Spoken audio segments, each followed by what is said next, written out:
Bueno, Sandakoa. Bueno, lo dicho, bienvenidos, bienvenidas. De nuevo. Congreso Internacional sobre Brecha Salarial organizado por el Departamento de Trabajo del Gobierno Vasco en colaboración con Emakunde, el Instituto Vasco de la Mujer. Hauxe da aurkezpen teknikoaren izenburua. Generoaren araberako arrakalaren. Este es el título, magnitud e incidencia de la brecha de género en el mercado laboral vasco y su impacto económico, pasado y potencial.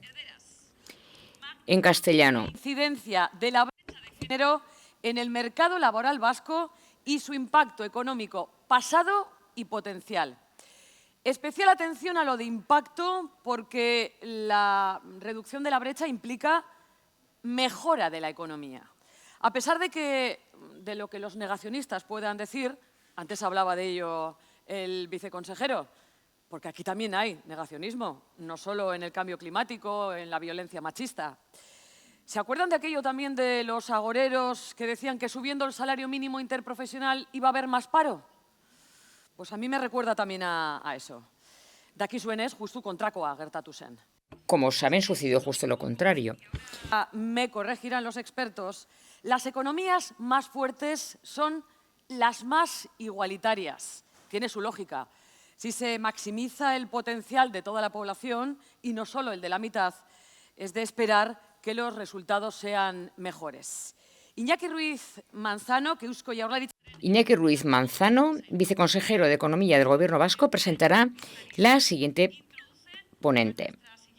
Ponente, que será Maider Urquijo Martínez, economista del Gobierno Vasco, y habituada, por tanto, a la elaboración de exhaustivos informes económicos, la introduce Iñaki Ruiz Manzano, viceconsejero de Economía, con un amplio bagaje también, por su parte, en el mundo de la banca. Ha sido director de diferentes departamentos en Laboral Kutxa o Ipar Kutxa y ha ocupado cargos directivos en BBVA y como representante al más alto nivel de los economistas vascos y del Estado. Lideró, de hecho, el Colegio Vasco de Economistas como presidente y también ha sido viceconsejero del Consejo General de Economistas a nivel estatal. Aurrera Sailburu. Adelante, señor viceconsejero. Adelante, Maider. Los dos, subida al estrado, por favor. Un fuerte aplauso.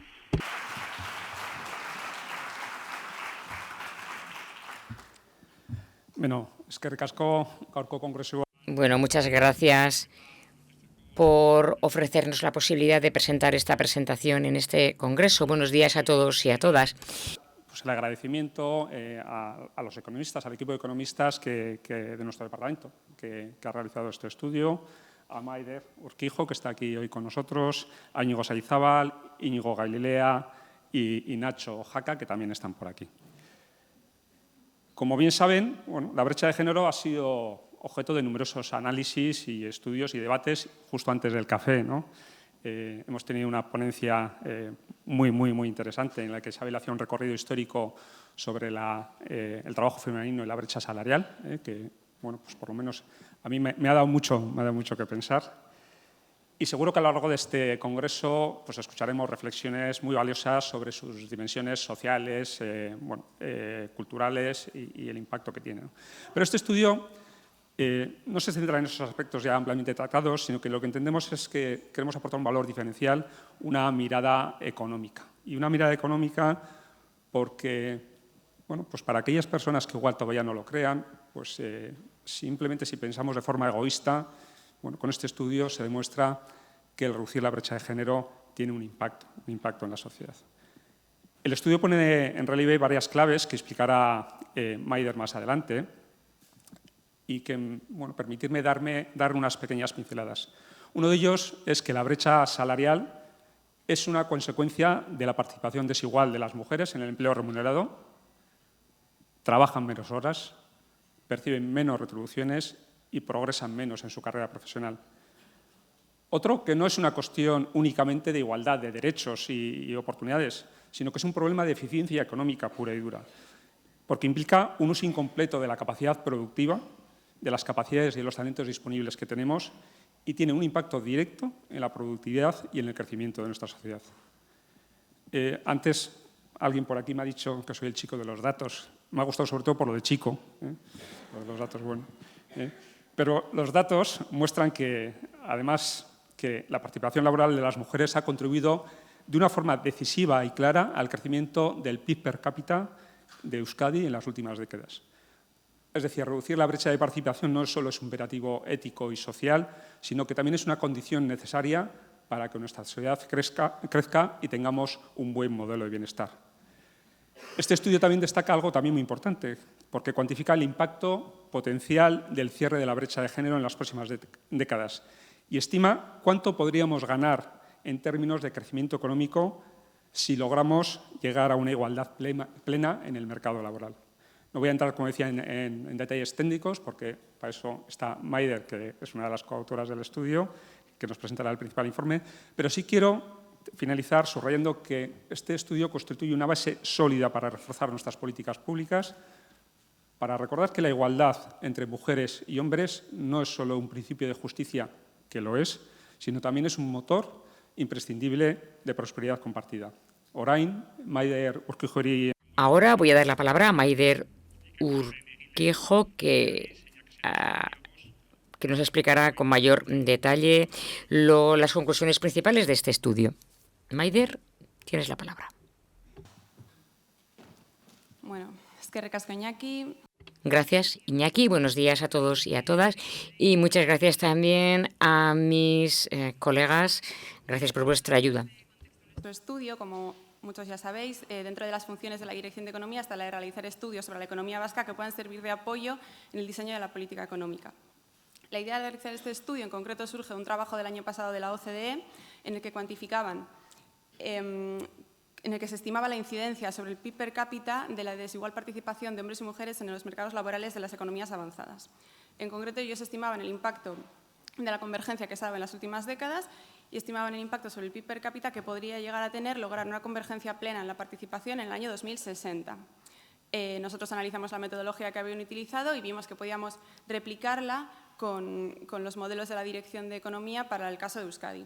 Después, también teniendo en cuenta los supuestos que ellos planteaban para poder hacer la estimación, vimos que también era interesante darle algo de contexto y analizar primero el fenómeno en sí y las dimensiones en las que se materializa la desigualdad en el ámbito laboral en Euskadi antes de calcular cuál es el impacto económico que tiene. Y esto además a nosotros nos sirve para valorar la adecuación de la metodología que vamos a aplicar a posteriori. Es por ello que el trabajo se estructura en dos bloques. En el primero, como he dicho, analizamos las dimensiones de la participación desigual en el mercado laboral, tanto en participación en población activa como en número de horas trabajadas, en el salario percibido y toda la relación que existe entre todas ellas, porque están evidentemente relacionadas. De esta forma también afloran las principales causas de la persistencia de la desigualdad y en el segundo bloque nos centramos ya en el ejercicio de estimación propiamente dicho, en el que cuantificamos el efecto que tienen estas desigualdades escritas en el primer bloque en la economía vasca. Bueno, partimos de que estamos analizando un fenómeno que no se circunscribe a una discriminación retributiva, sino que se trata de que el rol económico de la mitad de la población ha cambiado en muy pocas décadas.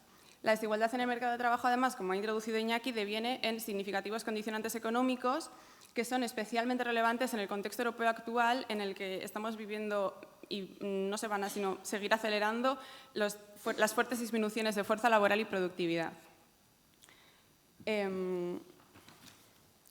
Bueno, pasando ya a la primera parte y a las principales conclusiones que sacamos de la evolución de las dimensiones, incidiremos también en lo interrelacionadas que están, empezando por la brecha de participación.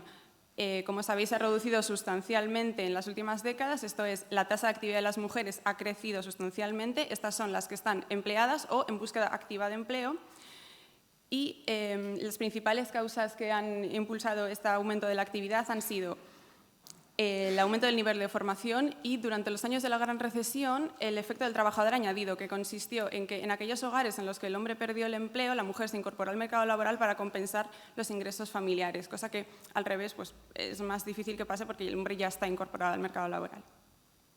Sin embargo, se aprecia un estancamiento en los últimos años, que puede estar indicando la existencia de un suelo estructural en la participación de las mujeres en el mercado laboral. Entre los factores subyacentes estaría lo que algunos autores han definido como la penalización por maternidad. En este gráfico hemos incluido la brecha de actividad con hijos y sin hijos para los tramos centrales de edad de población activa. Si veis, entre los 35 y los 44 y los 45 y 54 años, si no se tienen hijos, que es la barra azul clarito, la brecha de participación se mantiene en un mero 4%, en todo caso por debajo del 5%, y cuando se tienen hijos crece varios puntos porcentuales en todos los tramos de edad. En este caso hemos incluido datos de 2023. Pero si vemos datos de los años precedentes, los resultados son muy similares. Lo digo porque en la franja de edad de 35-44, por el cruce de datos que tenemos que hacer, porque son datos en base a encuestas de la PRA, son poco significativos porque tienen un error de muestreo elevado. Sin embargo, el hecho de que el fenómeno se mantenga a lo largo de los años y sea consistente consolida la relevancia. Bueno, además de analizar la evolución de la brecha de participación, también queremos resaltar la importancia de este indicador, además de la brecha salarial, básicamente porque las dinámicas de su cierre son lentas. Si miramos la tendencia de la brecha de participación, puede parecer que tiende a desaparecer, sin embargo, es solo la tendencia. La realidad es que fluctúa en función de shocks alrededor de esta tendencia, y asumir que va a terminar convergiendo hacia una media de brecha cero sobre la que va a haber una fluctuación es realmente precipitado. Un ejemplo paradigmático de estos shocks y estas fluctuaciones que se producen en función de estos ha sido el COVID-19. Estas son las series que metemos en los modelos, y para mí fue muy significativo ver directamente en la gráfica del modelo cómo había unos picos hacia abajo en los años del COVID de las mujeres en las edades centrales, entre los 35-44 y 45-50 años en la actividad, y algo que no se ve en el caso de los hombres.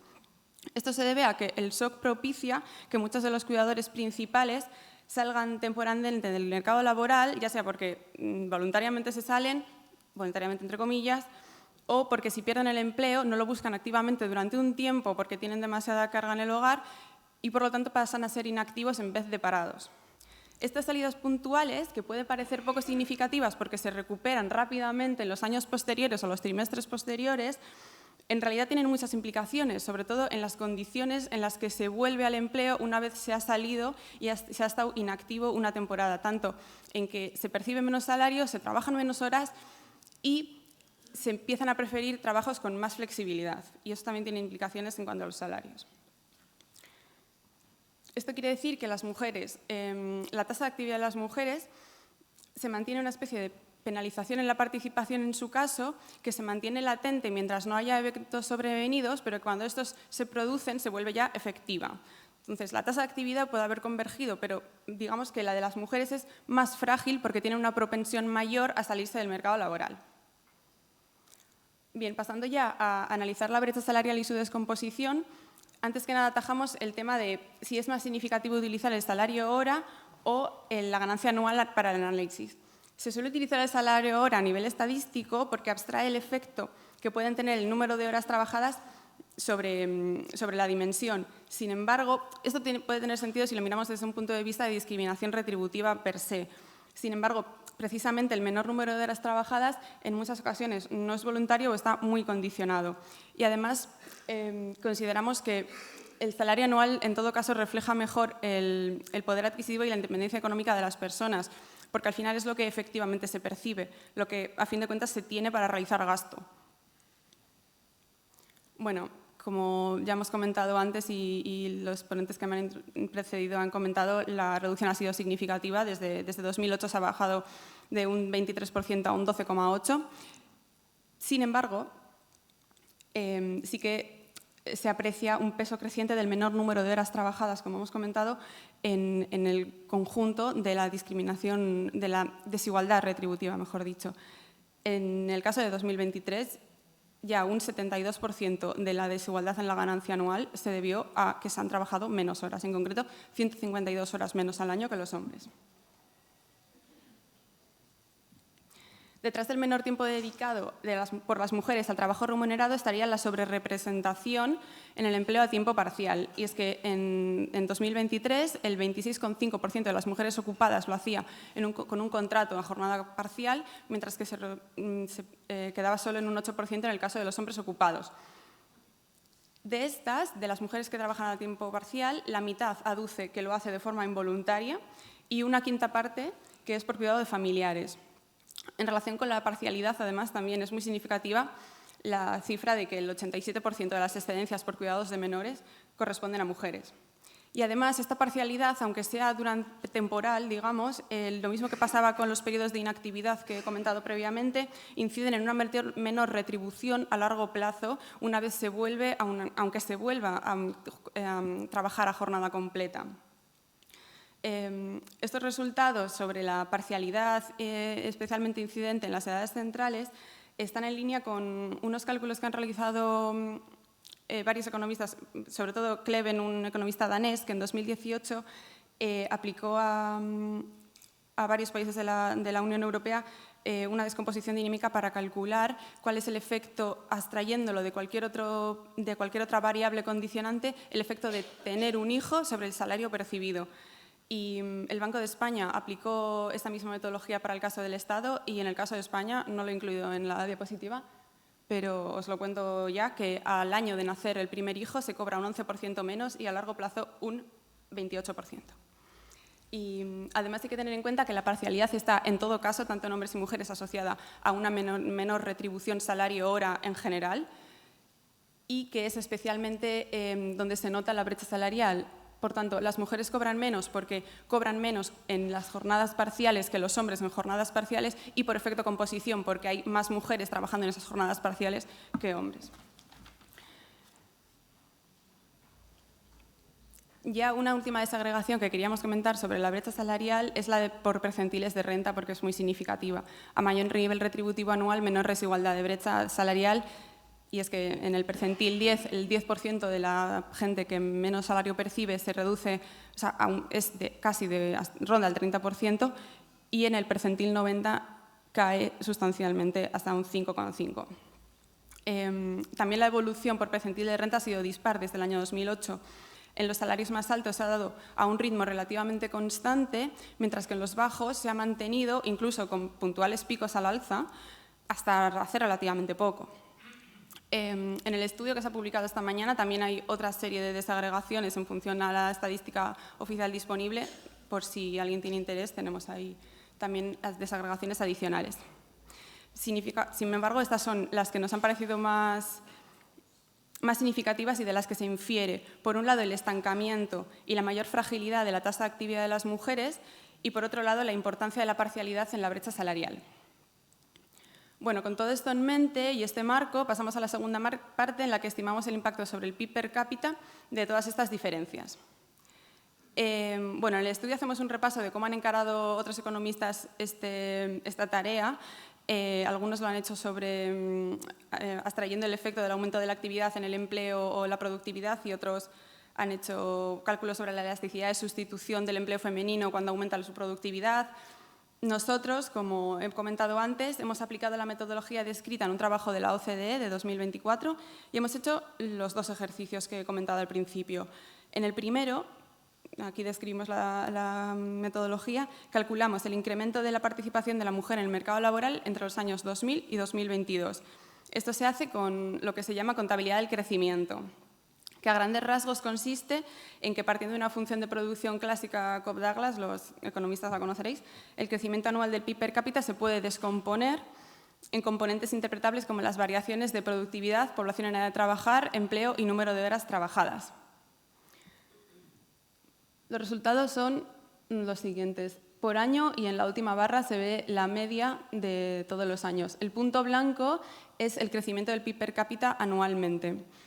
Y después el resto de barras son las contribuciones del empleo, de la productividad del trabajo en azul marino, en naranja la proporción de la población en edad de trabajar y las horas trabajadas en gris. De los resultados se infiere que cerca del 75% de la población del empleo, que fue de 1,22 puntos porcentuales de media, sería atribuible al aumento del empleo femenino. Esto lo vamos a ver en la siguiente diapositiva mejor.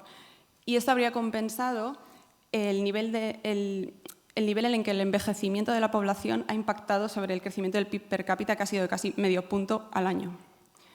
En las horas trabajadas también se ha dado una reducción significativa, sobre todo por la reducción de las horas trabajadas por hombre empleado. En estos gráficos lo que hacemos es descomponer las anteriores contribuciones de empleo y número de horas trabajadas por empleo femenino, empleo masculino, número de horas trabajadas por las mujeres empleadas y por los hombres empleados. Y aquí se aprecia efectivamente cómo la aportación del empleo femenino fue sustancial, incluso también en algunos años durante la gran recesión, se ve aquí en azul claro, y cómo la mayor reducción de las horas trabajadas ha sido por la reducción de las horas trabajadas por cada hombre empleado y por la reducción de la participación en el empleo total, a la vez mientras crecía la de las mujeres.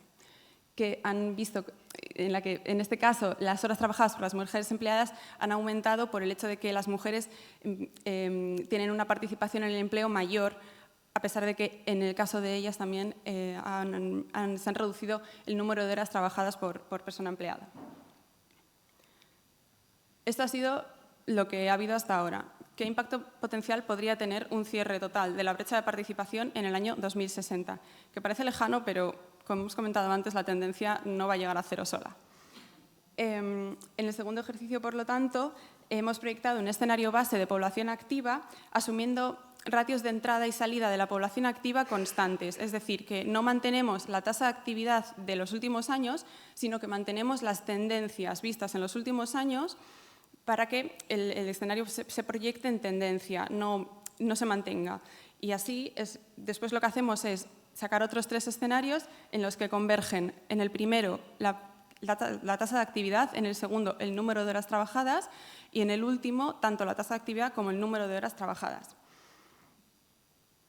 Bueno, los resultados obtenidos apuntan a que el PIB per cápita de Euskadi podría aumentar en el año 2060 en 0,05 puntos porcentuales adicionales de crecimiento al año si se diera un cierre total de la brecha de participación. Si se diera un cierre total de la brecha de número de horas trabajadas sería de un 0,11 puntos porcentuales adicionales de crecimiento al año y el efecto agregado tanto en tasa de cierre de la brecha de participación y del cierre del número de horas trabajadas sería de 0,16 puntos porcentuales adicionales. Esto redunda en que al final del ejercicio proyectado el PIB per cápita de Euskadi sería un 6,35% mayor. Bueno, ya por ir terminando ya con las principales conclusiones. De la primera parte, concluimos que la actividad es algo más frágil que la de los hombres, a pesar del nivel de convergencia logrado, y que la salida del mercado laboral es muy condicionante una vez se quiere retornar al empleo después de estas salidas puntuales. Además de que gran parte de la brecha salarial se debe a la parcialidad. En cuanto a la segunda parte y el impacto que todo esto tiene sobre el PIB per cápita, sabemos que la aportación ha sido sustancial en las últimas décadas y que hay margen para que la aportación crezca si se acelera su reducción.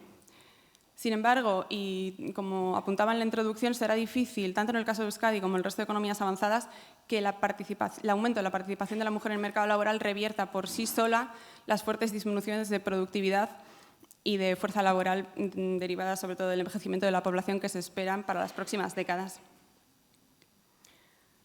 Bueno, y por ello, y por todas estas conclusiones que exponemos, consideramos que sin dejar de lado las medidas para la supresión de situaciones de discriminación y el fortalecimiento de medidas de transparencia retributiva, es importante que las políticas en este ámbito pongan el foco en el mantenimiento de las mujeres en el mercado laboral en condiciones igualitarias a las de los hombres, especialmente tras la maternidad, especialmente en las que perciben rentas más bajas, y en la disminución de la imparcialidad involuntaria. Y, bueno, si hay algo en lo que queremos incidir, para terminar, es en la necesidad de tener indicadores adecuados para medir la realidad socioeconómica y analizarlos en conjunto. No podemos estar mirando la brecha salarial sin estar mirando a la vez la evolución de la tasa de actividad, el número de horas trabajadas, especialmente en los percentiles de renta más bajos, el grado de afiliación de las mujeres. Además, todas las medidas que se propongan deberían, en todo caso, ir acompañadas de estimaciones de impacto, porque toda la medida que se proponga puede parecer muy buena idea, pero si no se hace una medición adecuada de qué impacto va a tener sobre la realidad socioeconómica en la que vivimos, pueden ser poco efectivas o incluso contraproducentes. Porque las prioridades son políticas, pero la mejor forma de llevarlas a buen término, en todo caso, se pueden afinar con criterios técnicos. Porque la realidad socioeconómica en la que vivimos es un sistema complejo y lo tenemos que analizar como tal. Eskerrik asko.